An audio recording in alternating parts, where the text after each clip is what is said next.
தண்ணீர். இவங்க அவங்களோட மனைவியின் கைகளை பிடிச்சதை விட ஸ்டேரிங்கோட கைகளை பிடிச்சதுதான் அதிகம்.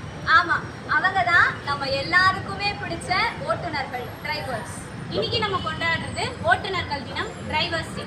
ஆமா, நம்ம எல்லாருமே தீபாவளி, பொங்கல் இந்த மாதிரி பண்டிகை நாட்கள்லாம் வரும்போது நம்ம ஊர்ல போய் செலவு பண்ணா நல்லா இருக்குமே இந்த நாட்களை அப்படின்னு நினைப்போம். ஆனா நம்ம எல்லாரையுமே அந்த ஊருக்கே கொண்டு போய் சேர்க்கிறவங்க தான் நம்ம ஓட்டுநர்கள். அவங்களுடைய பண்டிகை நாட்களை நம்மளுக்காக செலவு பண்ணி நம்மளோட சந்தோஷத்துல அவங்க சந்தோஷப்படுறவங்க தான் நம்ம டிரைவர்ஸ், ஓட்டுநர்கள். கண்டிப்பா. அது மட்டும் இல்லாம நம்ம எல்லாருக்குமே ஏதாவது ஒரு எமர்ஜென்சி அப்படின்னு வரும்போது அந்த சிச்சுவேஷனை பொறுமையா ஹேண்டில் பண்ணி அவங்களோட உடல் நலத்தை பத்தியும் கவலைப்படாம ஓட்டுறாங்க. இதுல முக்கியமா நிறைய டிரைவர்ஸ் வேலைக்கு சாப்பிடாம அவங்க டியூட்டிக்கு முக்கியத்துவம் கொடுக்குறாங்க. ஆமா, இப்போ நிறைய கல்லூரி மாணவர்கள், காலேஜ் ஸ்டூடெண்ட்ஸ் எல்லாருமே பஸ்ல டிராவல் பண்றாங்க. அவங்க பண்றது எல்லாமே ஆபத்தான பயணம் தான். அப்படி இருக்கும்போது நம்ம டிரைவர்ஸ்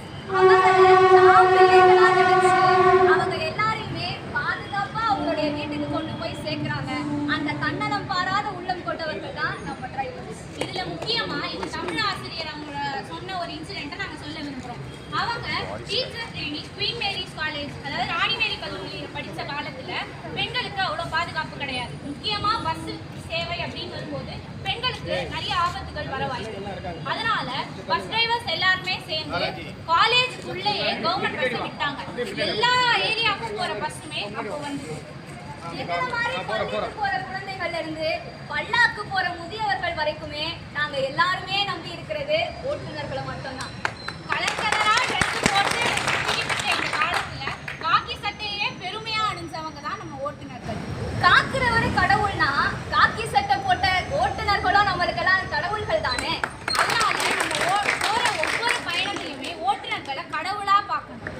இப்போ நம்ம எல்லாருமே ஒரு ஃபேமிலியா பயணம் போறோம் அப்படின்னா நம்மள ஒரு நம்ம குடும்பத்தை சேர்ந்த ஒருத்தர் அந்த காரை ஓட்டுறாருன்னா நம்ம கண்டிப்பா தூங்க மாட்டோம். அவருக்கு ஏதாவது ஆயிட போகுது, ஏதாவது வழி தவறி ஓட்டிட போறாருன்னு விழிச்சுக்கிட்டு இருக்கோம். ஆனா இதுவே நம்ம ஒரு பஸ்லயோ ஒரு ஆட்டோலயோ பயணம் செய்யும் போது நிம்மதியா நம்ம கண் உறங்கி தூங்குறோம். இதுக்கு முக்கியமா காரணமா இருக்கவங்க டிரைவர்ஸ்.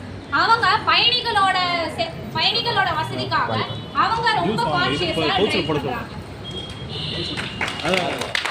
நம்ம டிரைவர்ஸ்க்கு தெரிஞ்ச குறுக்கு வழிகள் ஏராளம். அவங்களுக்கு தெரிஞ்ச குறுக்கு வழியில கூகுள் மேப்பை கூட தோத்து போயிடும். ஏன்னா அந்த அளவுக்கு அவங்களுக்குலாம் குறுக்கு வழி தெரியும். அதே மாதிரி கடிகாரத்துல முள்ள சுத்துற வேகத்தை விட அவங்க கை ஸ்டேரிங்ல சுத்துற வேகம் தான் அதிகம். இப்ப கூட நிறைய டிரைவர்ஸ் பேசஞ்சர்ஸ்க்கு எமர்ஜென்சி டைம்ல ஹெல்ப் பண்றாங்க.